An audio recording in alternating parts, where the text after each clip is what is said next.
حالت بهتره؟ حالت بهتره؟ شکر. چشمتو ببند، راه کوتاه‌تر میشه. طلب مقصد دل خوش میخواد. دنیای من و تو امرو به آخر نرسیده ها بانو. دل خوش تو هم که تو سمرقند آروم بگیری، دیگه هیچ نگرانی ندارم. آرام من بی حسن حال تا آخر میسر است. دلم میخواد از اینجا تا سمرقند برات غزل بخونم. مراقب مادرت باش مرد.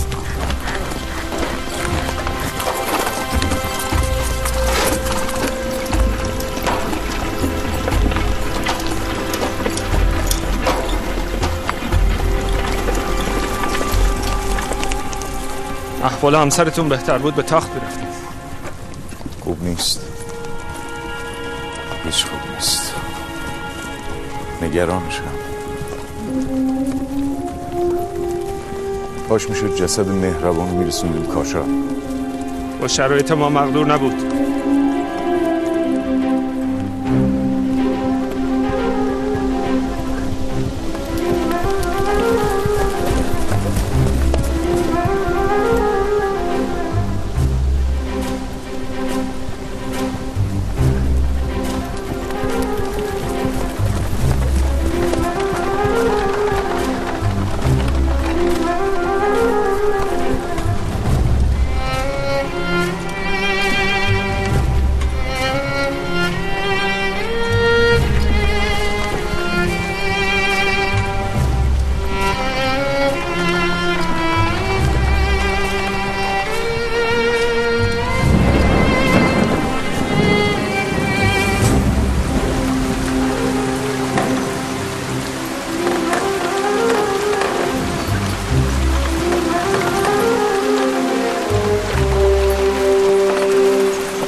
نگران نباش.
خودتون رو به بارگاه امیر بزرگ برسونید.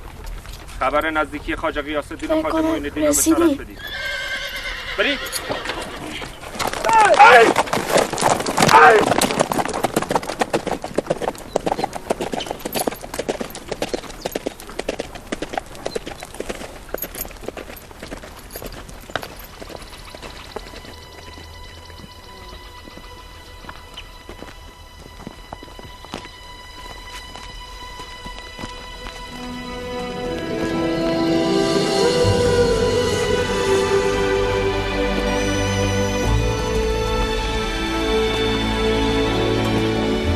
سمرقند، عروس شهرها و جان بهرویان. بله، همون شهری که شیخ شمس الدین به خال هندوی ترکی بخشید.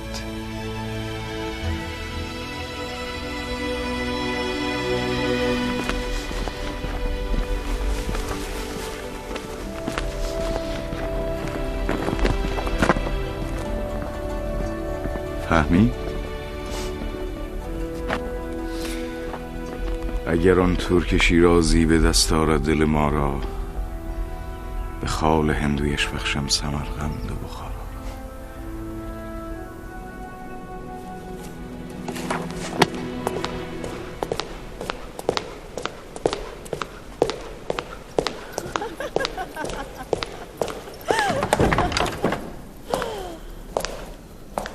همسر من هنوز آماده نشده؟ اگه با من همراه نمیشی؟ کجا؟ به پیشواز غیاث الدین جمشید کاشانی صاحب این رساله. پیشواز؟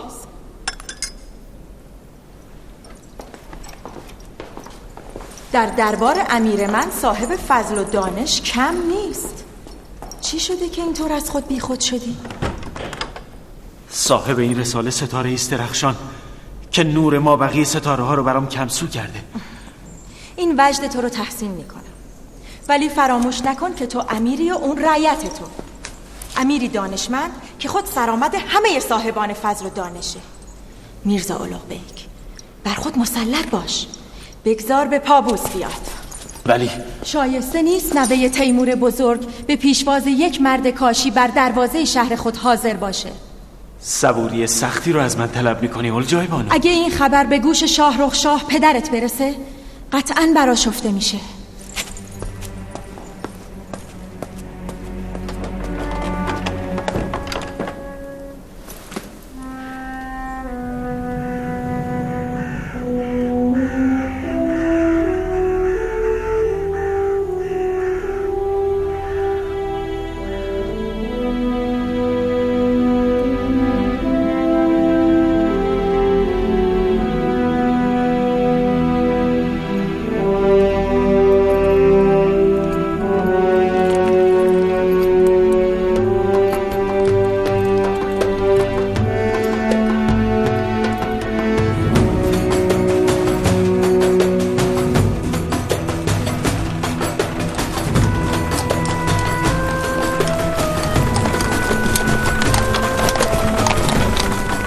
خدا رو شکر به سلامتی رسیدم.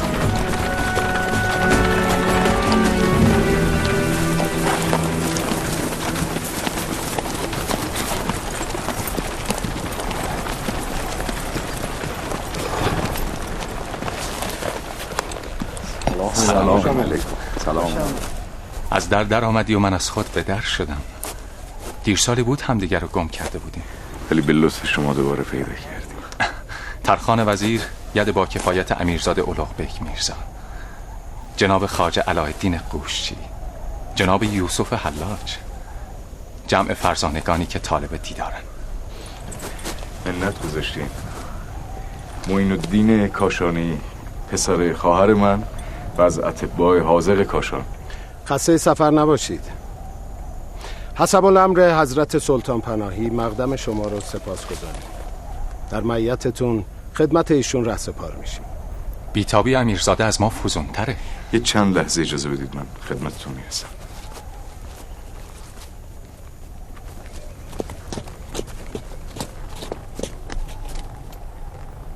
بالاخره رسیدی. منتظرت بودم غیاث الدین جمشید کاشانی. سلام شیخ. سلام جوون.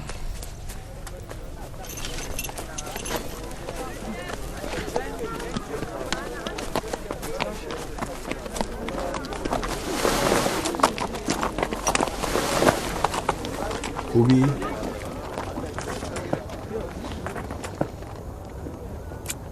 نیستی؟ صلاح نمیبینم الان با ما بیای. میسپرم به این حضرات یه جایی تو کاخ برات آماده کنن. مراسم معارفه گذاشتن با امیرزاده. میرم زود برمیگردم. چشم به هم بزنی عین یه غلام حلقه به گوش کت بسته در خدمت. دست به سینه پیشانی گشاده، پا در رکاب. خدا رحمت کنه مادر.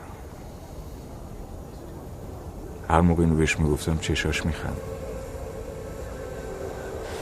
جمشید، دست و پا گیرت شدم، منو ببخش.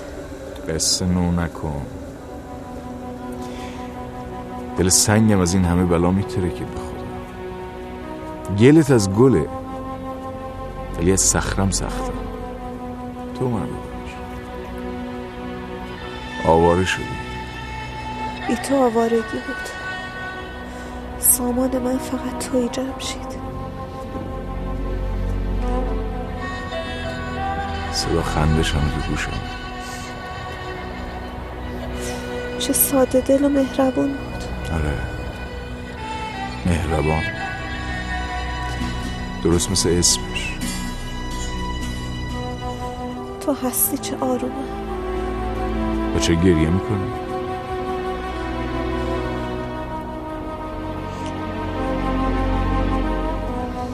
مراقب مادرت باش.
ترخان وزیر به همراه خواجه غیاث الدین جمشید کاشانی، منجم و محاسب عالی قدر و برجسته ایرانی وارد می شود.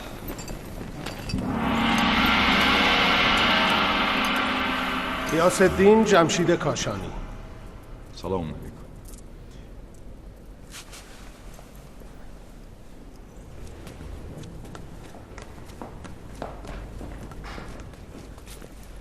جمشید کاشانی، خوش آمدید.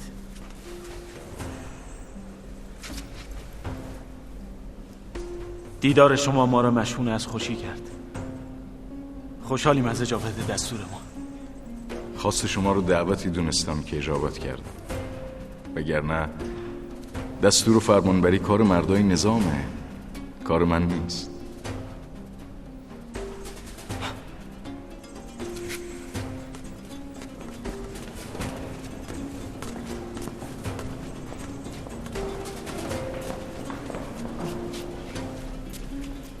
بنشینید. شنیدم این راه برای شما خیلی پررنج بوده و عموزاده ما اسکندر سلطان با بیخردی و حس رنجش شما شده. هیچ سالی رو یادم نمیاد بیرنجش طی شده باشه. با این حال کاممو نه با قند روزگار، با سمرقند شما شیرین. گفتن معین الدین کاشانی هم همراه شماست، پس چرا تنهایی؟ جناب معین الدین طبیب جوان و نامآور کاشان به سبب ناخوشی احوال عیال خواجه غیاث الدین به سرای ایشون رفتن. جناب خواجه کاش پیش از اون که سودای دلبری از امیران رو داشتن، دلشون در گروی احوال اهل و عیالشون بود. به نظر میاد زن رنجور و نحیفی دارید. اگر جبر و مرا و زبری زمانه نبود، زن قیاس پس صورت معصوم و دل شیرش تنشم پرقوه بود. کاش تبحر علمت نیست، چون زبون تیزت پرتوان باشه. کاش.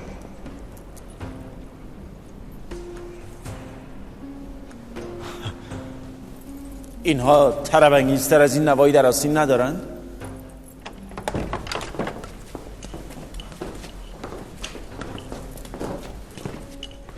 عزیز جمشید، بهتری؟ نرم.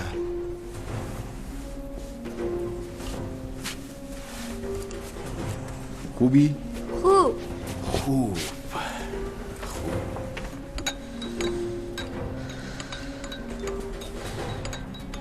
این صدای شادی و شور به خاطر توئه نه؟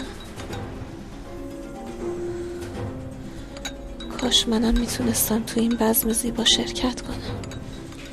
نه، همه صدقه سر دل صاف توئه. برای زن افتخاره که شوهرش عزیز همه باشه. عزیز. الان استراحت برای تو از همه چیز واجب تره. واجب تره. هرچی تو بگی، هرچی تو بخوای.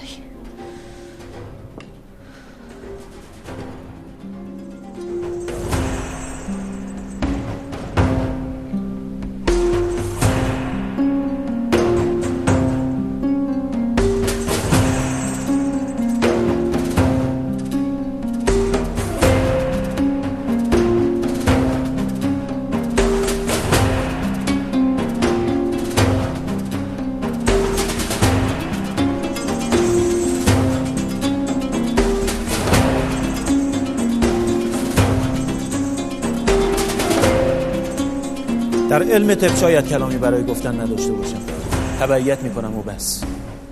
اما سالهاست که غور در ریاضیات و نجوم دغدغه همیشگی ماست. برای مثال ماها بود که مسئله‌ای در حساب ذهن من قاضی زاده و قوشی رو به خودش مشغول کرده بود، تا اینکه صبحدم امروز خودم موفق به حلش شدم. برای نشان دادن ذکاوت غیاث الدین جمشید اونو به ایشون عرضه میکنم، البته بدون راه حل. سوال و جواب.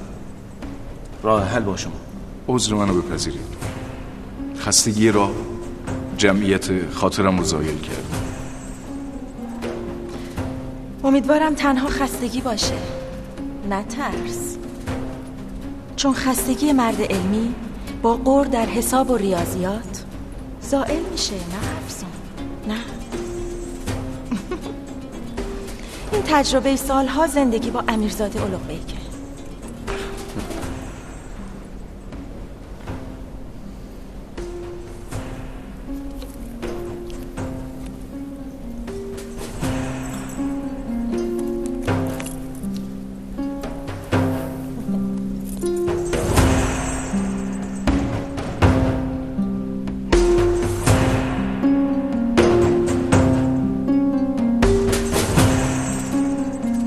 جناب وزیر، پیکی بیرون منتظر شماست.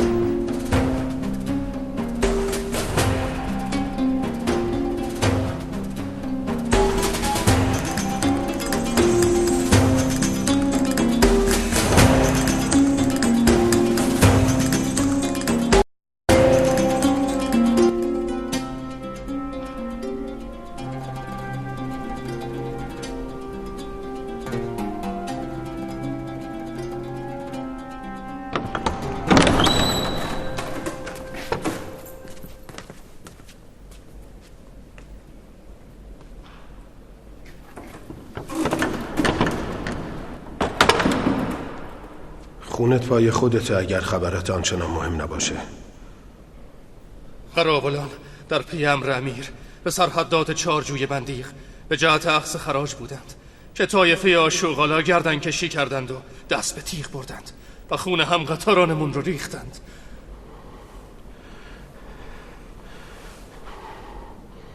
این چه شعبده‌ایه که هر سال گریبانمونو میگیره؟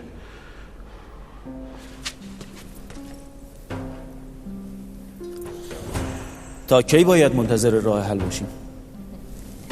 اینم حجتی دیگه بر این که امیرزاده رو در حساب و ریاضیات هماوردی نیست. از مهمان ها پذیرایی کنید.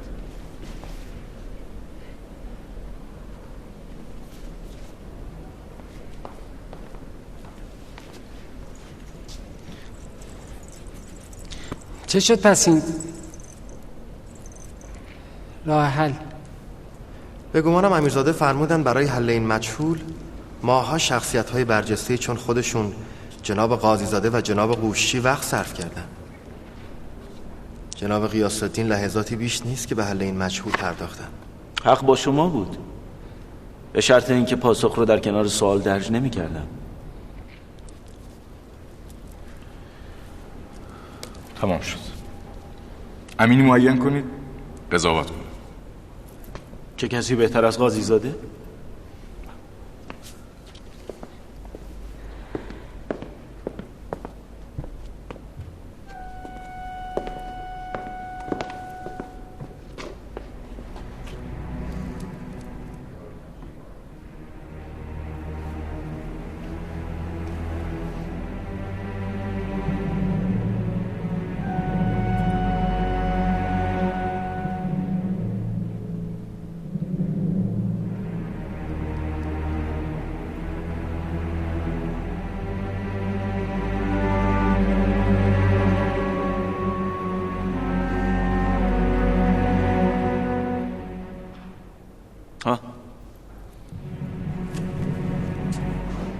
چی شد؟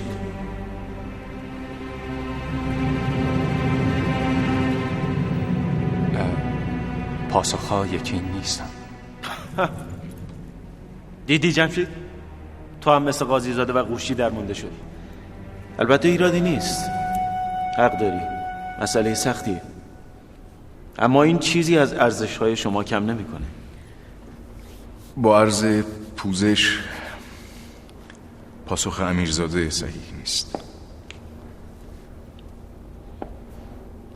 اگر راه حل و پاسخ منو ملاحظه بکنید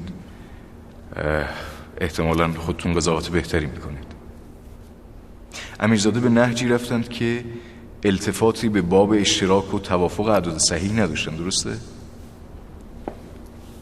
برای پیدا کردن بزرگترین شمارنده مشترک دو عدد اسباب صحیح تری بهتر از راهی که شما رفتید در دسترس هست.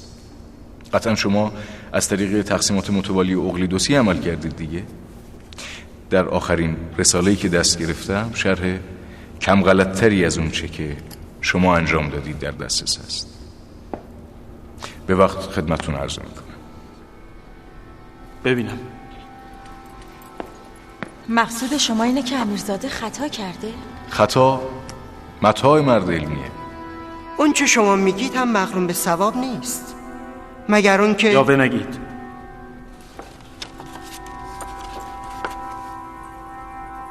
پاسخ غیاث الدین به صحت نزدیک‌تره.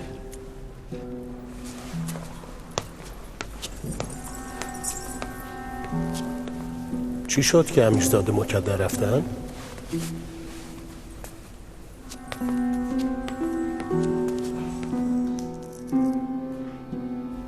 فعل این جماعت سرکش آشوقالا به من میگه طالب جنگ. فرزندان تیمور تیزی شمشیرهاشون آسمان رو میشکافه. آشوقالا من هم بیمیل به این اقتدار نیستم، اما خزانه بیجون و لشکر کم شمار همیت این مهم رو نداره. برای امیری چون شما این مهم دست نیافتنی نیست. چگونه؟ با صرف سهمی از هزینه‌های رصدخانه و مدرسه میشه گوشه کار لشکر رو گرفت. در نظر من رصدخانه و مدرسه مایه اقتداره، نه لشکر و سپاه. ساختن یک مرد علمی بسی والاتر از 100 مرد جنگی. این نیکبینی شماست که هر از راه رسیده ای رو گستاخ میکنه تا در برابر امیرش سرکشی کنه. همسر شیرین من هنوز در ماجرای ضیافت.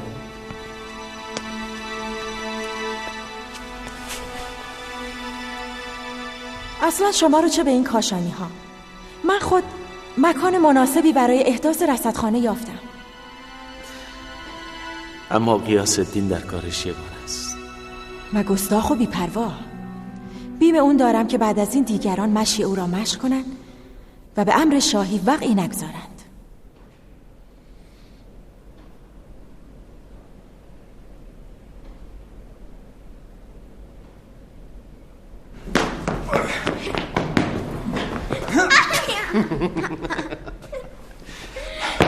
محمود، هیچ میدونی کاخ به این بزرگی فقط برای اینه که معین الدین دای تو سرور طبیبای سمرقند بشه؟ باور نمیکنم. باور نمیکنی؟ باور نمیکنم.